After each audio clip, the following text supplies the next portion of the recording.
Fala pessoal, tudo bem? Meu nome é Thiago Alfama, sou fisioterapeuta, seja muito bem-vindo a esse canal. O tema de hoje é hérnia de disco. Com certeza você já ouviu falar sobre hérnia de disco, já recebeu talvez esse diagnóstico, ou pelo menos conhece algum familiar ou um amigo que tem esse diagnóstico. Mas você sabe realmente o que é essa alteração? O que ter uma hérnia significa? Ter hérnia de disco é sinônimo de dor nas costas?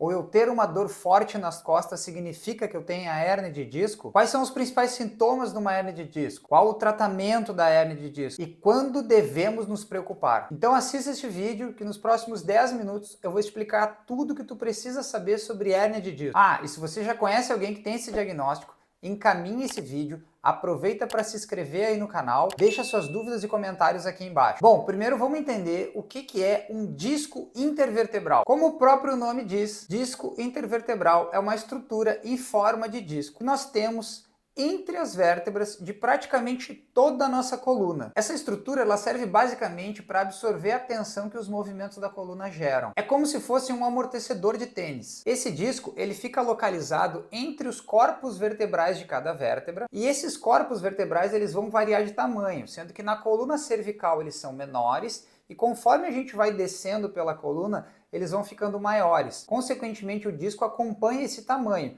tanto de largura quanto de espessura. Obviamente na lombar, como a gente tem toda a carga do tronco, ela precisa ser um pouquinho maior. Esse amortecedor de tênis ele precisa ser mais eficiente. Esse disco é uma estrutura fibrocartilaginosa. Na parte central do disco nós temos uma estrutura mais cartilaginosa, onde a gente chama ela de núcleo pulposo. 80% dele é formado de água e o resto de ácido hialurônico. Ao redor desse núcleo nós temos um conjunto de anéis fibrosos, por isso o nome fibrocartilaginoso. E a hérnia vai acontecer justamente quando esse núcleo se desloca, seja pelo desgaste ou pela ruptura desse anel fibroso. Mas o que pode causar uma hérnia? Como eu já falei, o próprio desgaste e a ruptura desses anéis fibrosos. Isso pode ser decorrente de vários fatores. A hérnia de disco normalmente afeta pessoas de 30 a 60 anos, mas é óbvio que ela pode acontecer em pessoas mais jovens e pessoas mais velhas também, porque a predisposição genética é o principal fator para o aparecimento dessas hérnias de disco. No entanto, fatores ambientais vão contribuir para o aparecimento dessa alteração: sedentarismo, excesso de peso, tabagismo, má alimentação, má qualidade de sono, estresse, carregar peso sem um preparo muscular adequado. Isso são fatores que muito provavelmente vão acelerar o processo de desgaste desse disco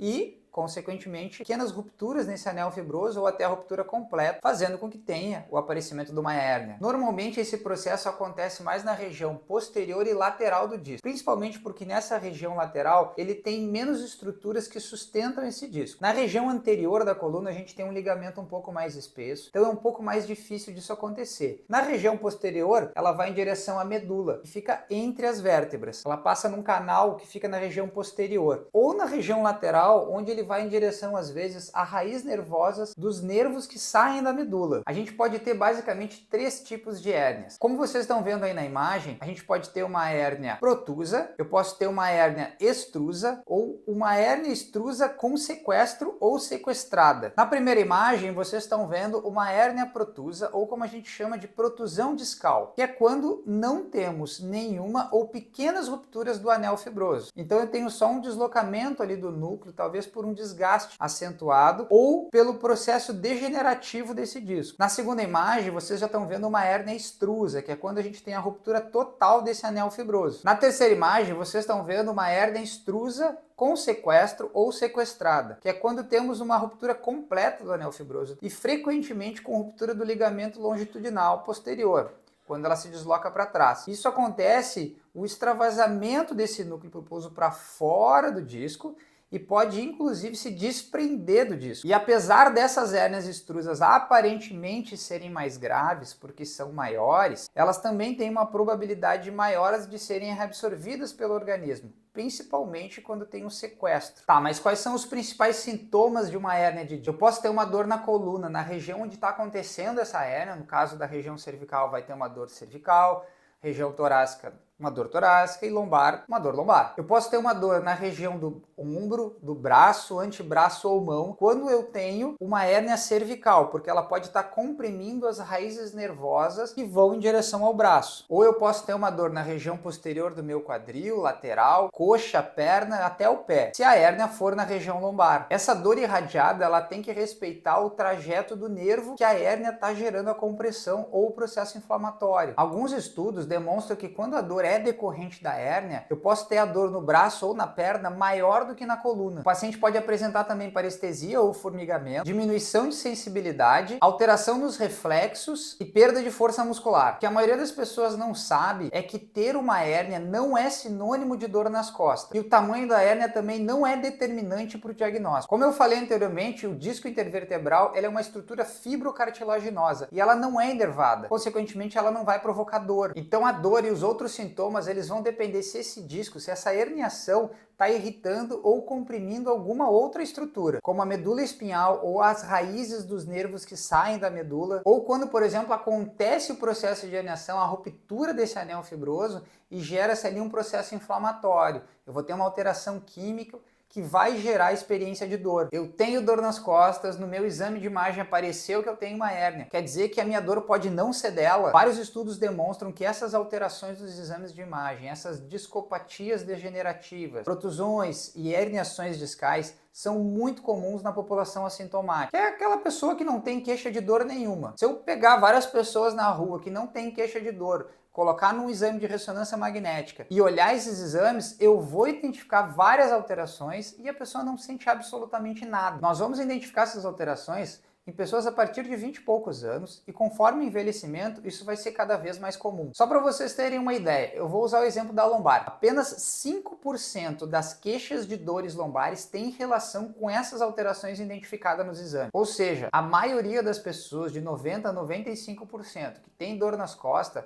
a dor não está relacionada com essas alterações. Então já fica tranquilo que muito provavelmente tu está fora dessa estatística de 5%. É muito comum o paciente chegar aqui no consultório para tratamento fisioterápico da dor dele, já com o diagnóstico que a causa da dor é uma hérnia de disco. E isso acontece basicamente porque o profissional que atendeu ele antes deu o diagnóstico baseado única e exclusivamente no exame de imagem. Como eu acabei de explicar, essas alterações nos exames às vezes já estavam lá. Ele só descobriu porque fez um exame de imagem porque estava com dor. Elas já estavam lá muito antes dele sentir a dor. Tá, mas se a dor não vem da hérnia, quais outras estruturas que a gente tem ali na coluna que podem causar dor? Às vezes uma sobrecarga, um excesso de peso, alguns movimentos repetitivos podem gerar um processo inflamatório na articulação que tem entre as vértebras. Eu posso ter também tensões musculares, contraturas no tecido muscular e miofacial, que além de serem as principais causas de dor lombar, geram uma experiência de dor muito desagradável. E é muito comum a gente confundir o diagnóstico com hérnia de disco se o profissional não fez uma boa avaliação, porque elas também geram dores irradiadas. Pontos gatilhos musculares geram dores irradiadas tanto para o braço quanto para a perna. E às vezes esse processo inflamatório, essas tensões que a musculatura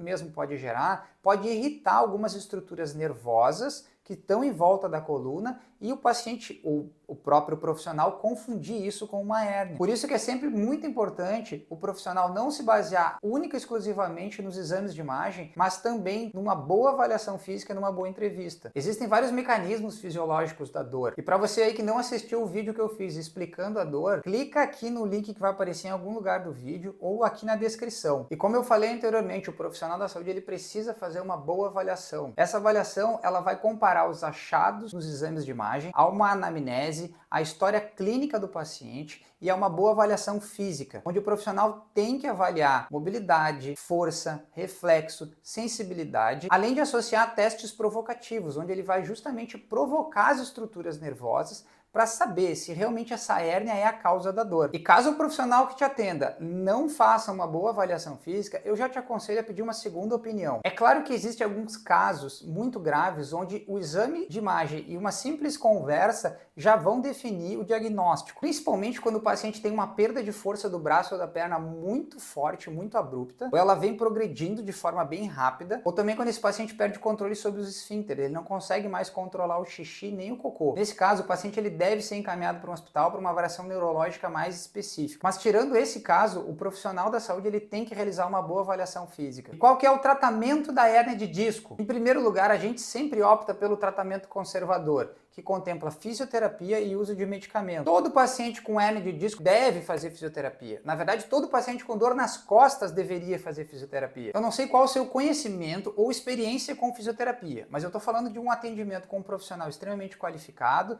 e individualizado. O tratamento de fisioterapia, ele pode incluir diversas técnicas de mobilizações e manipulações do tecido articular e miofacial, acupuntura e, obviamente, exercícios. O tempo de tratamento, ele pode durar de dias até meses. Tudo vai depender da gravidade do caso. E é claro que dependendo da dor do paciente, o médico ele pode associar o uso de medicamentos analgésicos, anti-inflamatórios, inclusive alguns corticoides. Pode também optar por alguns bloqueios anestésicos locais. Alguns estudos demonstram que o paciente que opta pela cirurgia em primeira opção, ele tem uma melhora mais aguda, mas a partir da 12ª semana, essa melhora ela fica praticamente igual ao tratamento conservador. E depois de um ano, o tratamento conservador ou a cirurgia, elas tendem a se igualar. Então o tratamento conservador acaba sendo sempre a melhor opção, principalmente porque não expõe o paciente a um procedimento cirúrgico na coluna, que é sempre um risco. Ok, mas quando que a gente pode optar pela cirurgia? Ou quando a gente deve optar pela cirurgia? Quando o paciente não apresenta uma melhora gradual dos sintomas com o tratamento conservador em até 12 a 15 semanas. Ou como eu comentei anteriormente, quando o paciente apresenta uma perda neurológica progressiva, perda de força e sensibilidade no caso da mão ou do braço quando é na coluna cervical, ou do pé e na perna quando é na coluna lombar. Principalmente quando tem a perda do controle esfincteriano. Isso daí é um caso que a gente já deve correr para o hospital. É óbvio que cada caso tem que ser analisado com cuidado,